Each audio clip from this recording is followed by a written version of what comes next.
Om Sri Krishna Parabrahmane Namaha. God is everywhere. God is an omnipresent, omniscient. Mean there is no single bit of the place where there is no God. Mean God is everywhere. Sarva Vyapi, Sarvantaryami, Sarva Vyapakatvam. Therefore, it is very difficult to define the God. God is creator, organizer, and also destroyer. It is very difficult to describe the nature of God, but so many philosophers like Adi Shankara in Advaita, Sri Ramanujacharya in Visishtadvaita, and Madhvacharya Dvaita, they described the nature of God on their own, basing on their own vision and experience. It is not an easy task to each and everyone to share the views on the nature of the soul and also nature of the God, because it is entirely different. There are so many paths to reach the abode of the God. Therefore, one should follow the Purushartha, Dharma, Artha, Kama, Moksha. Last one is called liberation, means salvation. It gets the end of the life circle. Mean when you attain moksha, there is no question of rebirth. They are biasing so many things. We cannot underestimate the nature of God. Today, basing on this, today I took the topic of nature of God. Let us go in detail before that prayer. Namaste, Namaste, Vibho Vishwamurte. Namaste, Namaste, Chidananda Murte. Namaste, Namaste, Tapo Yoga Gamya. Namaste, Namaste, Shruti Jnana Gamya. God is all and in all, one without a second, the Supreme Being and only absolute reality. God, the great Lord hailed in the Upanishads and adored by all denominations of Hinduism, is a one being, worshipped in many forms, and understand in three perfections, with each denomination having its unique perspectives. Absolutely reality, pure consciousness, and primal soul. An absolute reality, God is unmanifest, unchanging, and transcendent. The self God, timeless, formless, and spaceless. As pure consciousness, God is the manifest of primal substance, pure love, and light flowing through all form, existing everywhere in time and space as infinite intelligence and power. As a primal soul, God is our personal Lord, source of all three worlds. Extolling God's first perfection, the Vedas explain, self-resplendent, formless, unoriginated, and pure, that all pervading being is both within and without. He transcends even the transcendent, unmanifest causal state of the universe. Describe the second perfection, the Vedas reveal He is God, hidden in all beings, their inmost soul who is in all. He watches the works of creation lives in all things, watches all things. He is a pure consciousness beyond the three conditions of nature. Praising the third perfection, the Vedas recount He is the one God, the Creator. He enters into all wombs, the one absolute impersonal existence, together with His inscrutable Maya, appears as a divine Lord endowed with manifold glories. With his divine power, he holds dominion over all the worlds. In summary, we know God in his three perfection, two of his form and one formless. We worship his manifest form as a pure love and consciousness.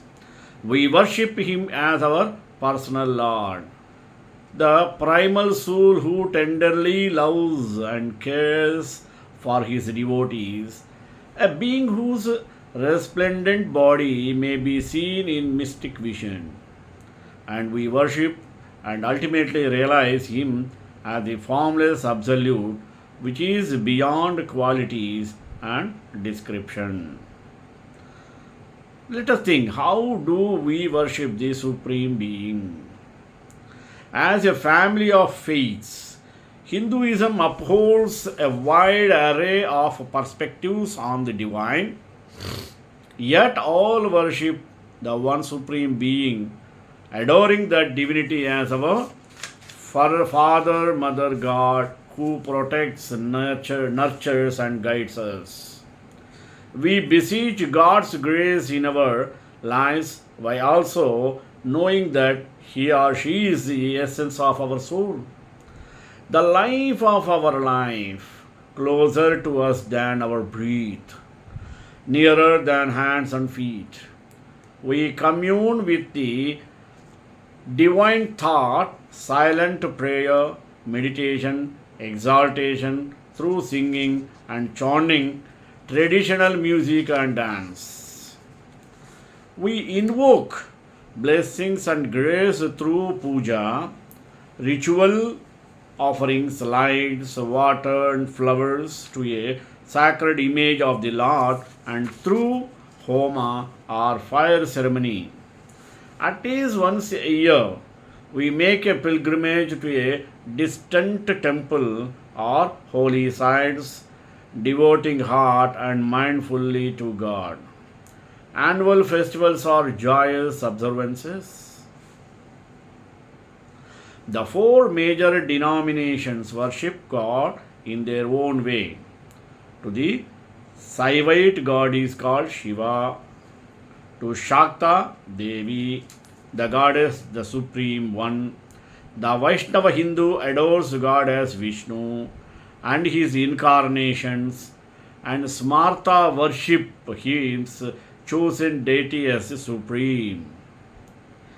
Each denomination also venerates its own pantheon of divinities, Mahadevas or great angels who were created by the Supreme Lord and who serve and adore him. The elephant faced Lord Ganesha, worshipped by Hindus of all denominations, is the most popular Mahadeva. Other deities include gods and goddesses of strength, yoga, learning, art, music, wealth, and culture. We have diverse traditions. Let us see Smarta Hinduism. I bow to Govinda, whose nature is bliss supreme, who is the Sadguru, who can be known only from the import of all Vedanta, and who is beyond of reach of speech and mind. Let people quote the scriptures and sacrifices to the gods. Let them perform rituals and worship the deities, but there is no liberation without the realization of one's identity with the Atman. No, not even in the lifetime of 100 Brahmas put together.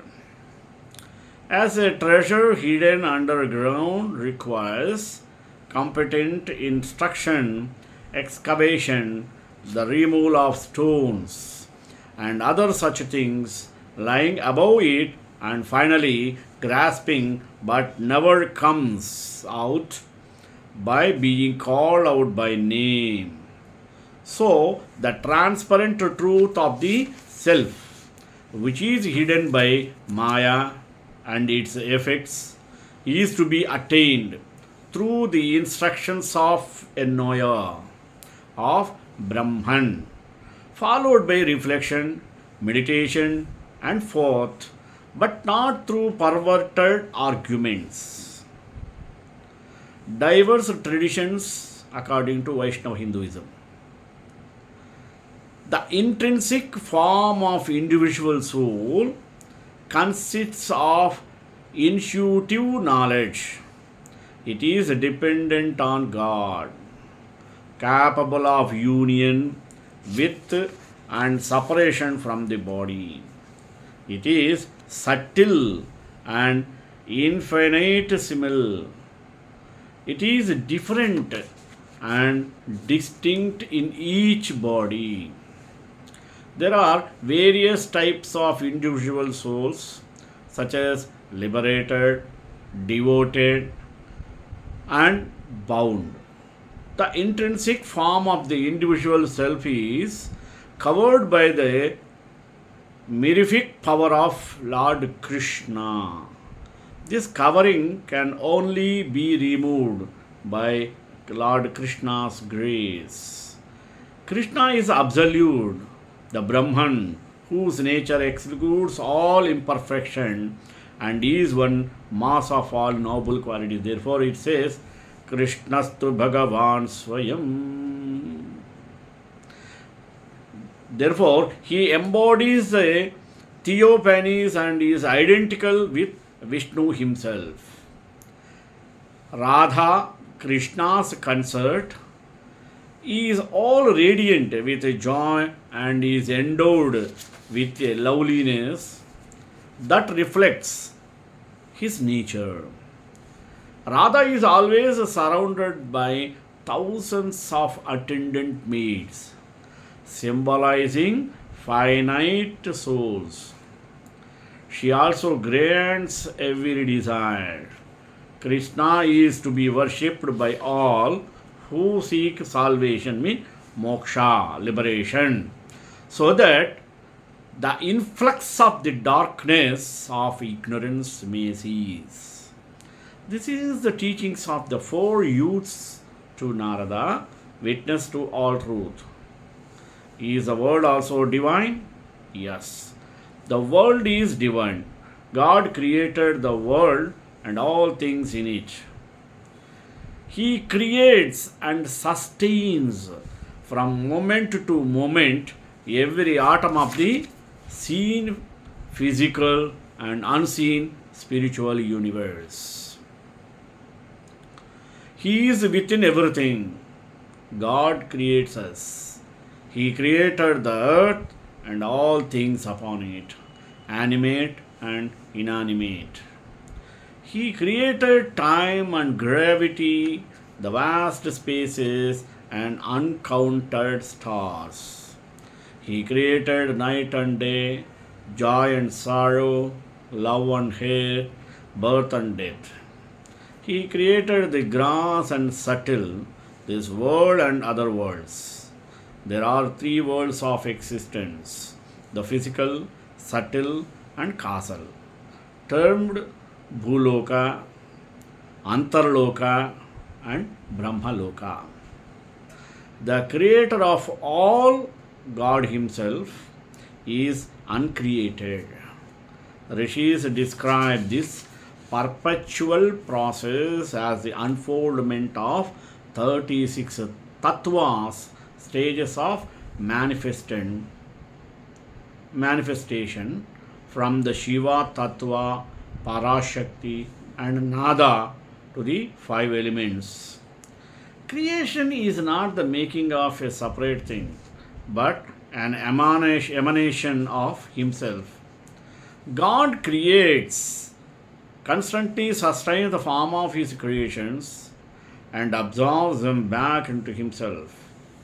The Vedas elucidate as a spider spins and withdraws its web, as herbs grow on the earth, as hair grows on the head and body of a person, so also from the imperishable arises this universe. Should worldly involvement be avoided? Question. Answer. The world is a bountiful creation of a benevolent God who means for us to live positively in it, facing karma and fulfilling dharma. We must not despise or fear the world. Life is meant to be lived joyously. The world is a place where our destiny is shaped, our desires fulfilled, and our soul matured.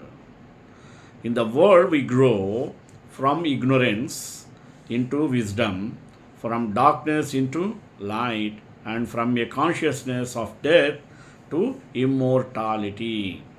The old world is an ashrama in which all are doing sannyasin. We must love the world, which is God's creation. Those who despise, hate, and fear the world do not understand the intrinsic goodness of all. The world is a glorious place not to be feared. It is a gracious gift from God Himself, a playground from God to His children in which to interrelate young souls with the old. The young experience their karma while the old hold firmly to their dharma. The young grow. The world does not give us permission to become immersed in worldliness. To the contrary, it means remaining affectionately detached like a drop of water on a lotus leaf, being in the world but not on it, walking in the rain without getting wet.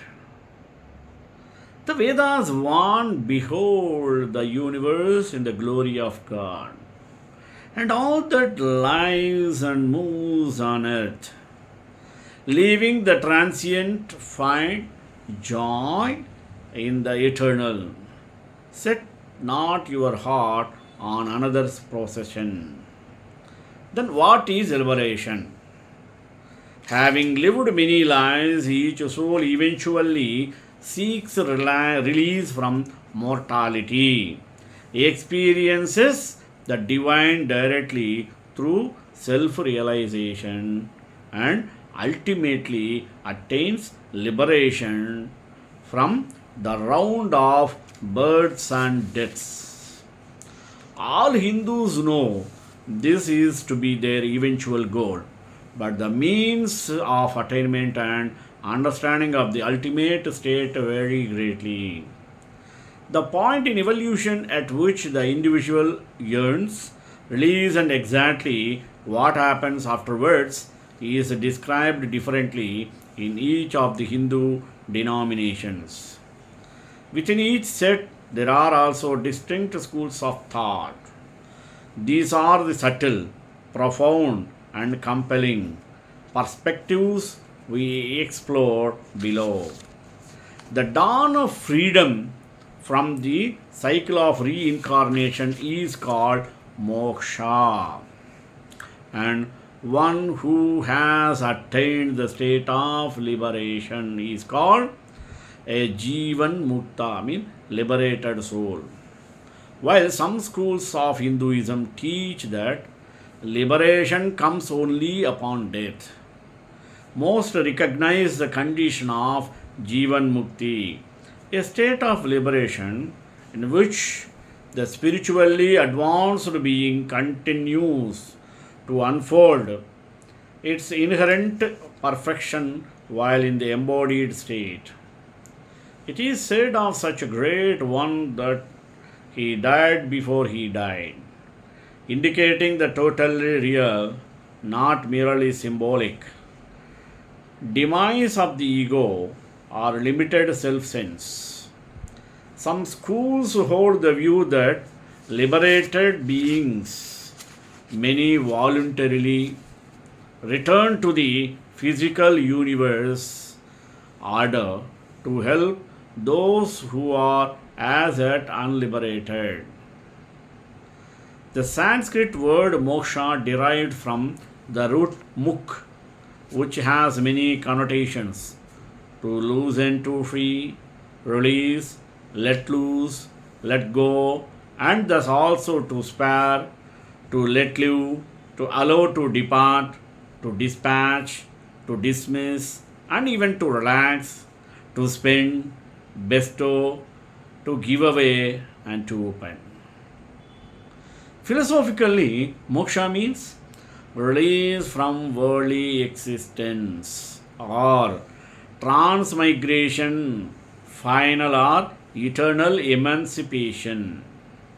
But moksha is not a state of extinction of the conscious being, nor is it mere unconsciousness, rather, it is perfect freedom,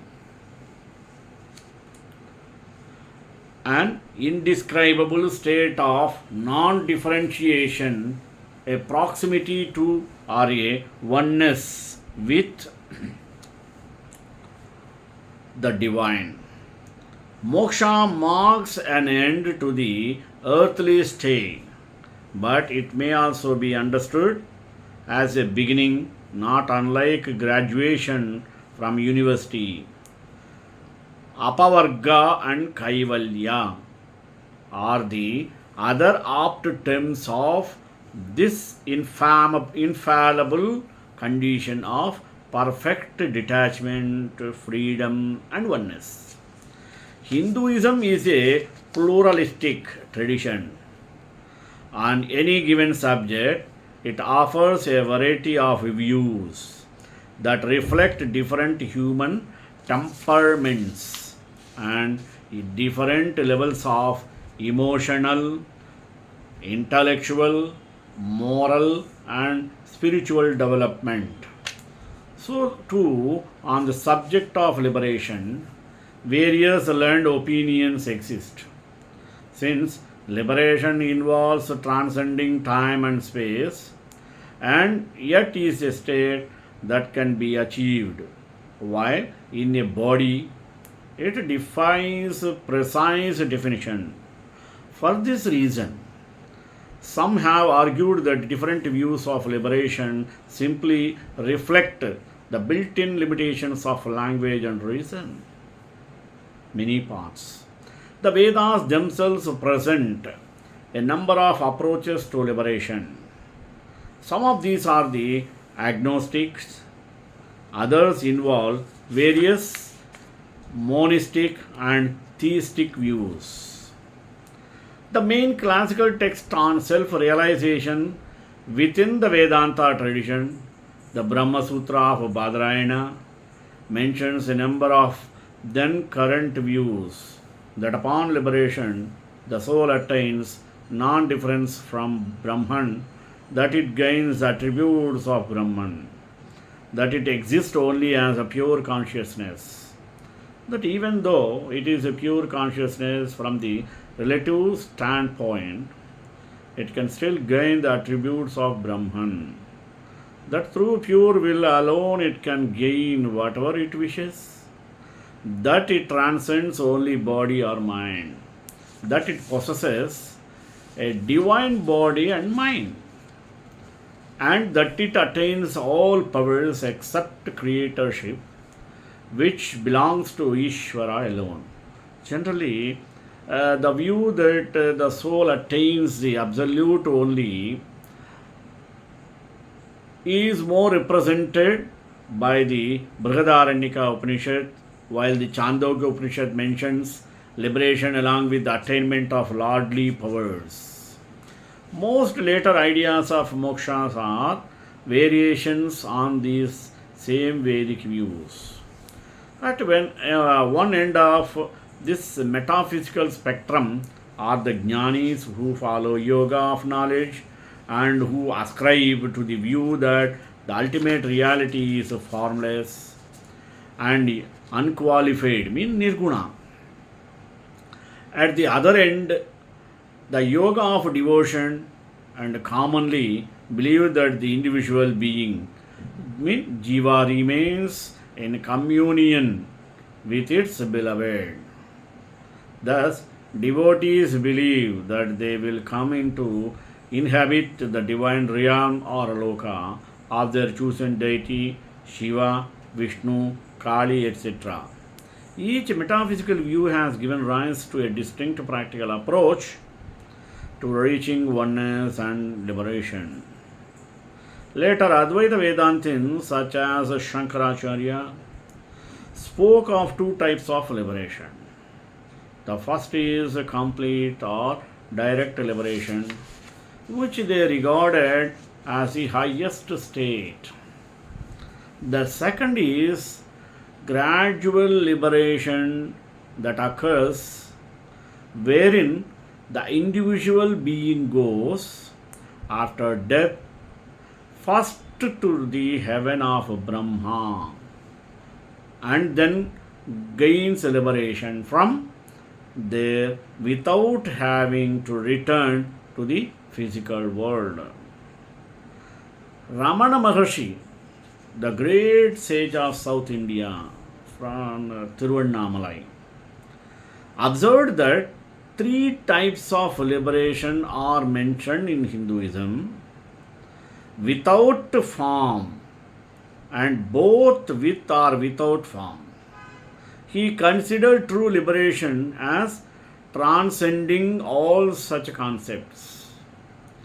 The Natha Saivite perspective is as follows: to attain liberation while living in realization of the self has to be brought through into every aspect of life, every atom of one's body. This occurs after many experiences of Nirvikalpa Samadhi. Through harnessing the power of sannyasin and tapas, the adept advances his or her evolution. Only great tapasvins achieve Jivan Mukti, for one must be proficient in Brahmacharya, Yoga, Pranayama, and the varied sadhanas. It is a grace made possible by guidance of a living Sadguru and attained by single-minded and strong-willed discipline, worship, detachment, and purification. Thus, it is possible to realize the self as Nirvikalpa Samadhi and still not reach the emancipated state. If this happens, the being reincarnates in the physical world after death and is in new body has the opportunity to build upon past virtues and realizations until finally becoming a Jivan Mukta in that or future birth. What distinguishes the Mukta from the non-liberated individuals is his total freedom from all selfishness and attachments, his permanent abidance in all pervading divine presence, his lucid, witnessing consciousness, and his wisdom revealed in spontaneous utterances. Let us find out the summary. All schools are, the schools mean philosophies, are agreed that liberation is the ultimate fulfillment of human life, whose purpose is spiritual growth, not mere worldly enjoyment. Having lived many lives and having learned many lessons, each conscious being seeks release from mortality, which then leads to glimpses of our divine origin and finally self-realization. This consists in discovering our true nature beyond body and mind, our identity in the incomprehensibly vast and ultimate being. Upon this discovery, we are released from the round of the births and deaths and realize eternal freedom, untold bliss, and supreme consciousness. Let us have views on the nature of the soul and God. The concept of moksha for every Hindu school of thought is informed and modified by its understanding of the individual and its relationship to God. Some schools contend that the soul continues to evolve in these realms until it attains a perfect union and merger with God. Others teach that the highest end is to abide eternally and separately in God's glorious presence. Four distinct views reflected in the primary Hindu denominations are explored below. All embodied souls, whatever to be their faith or convictions, Hindu or not, are destined to achieve moksha, but not necessarily in this life. Hindus know this and do not delude themselves that this life is the last. All souls renounce worldly ambitions and take up sannyasa, renunciation, quest of self-realization, even at a young age. Younger souls desire to seek lessons from the experience of the worldly life, which is rewarded by many, many births of earth. The self cannot be attained by the weak or nor by the careless, nor through aimless disciplines. But if one who knows strives by right means, his soul enters the abode of God. Srekantai Kalyananade Nidedram Sri Venkatanivasaaya Srinivasaya Mangalam Mangala Sasana Prayarmadacharya Purokame Sarvesha Purvairacharya Satrutaya Stu Mangalam.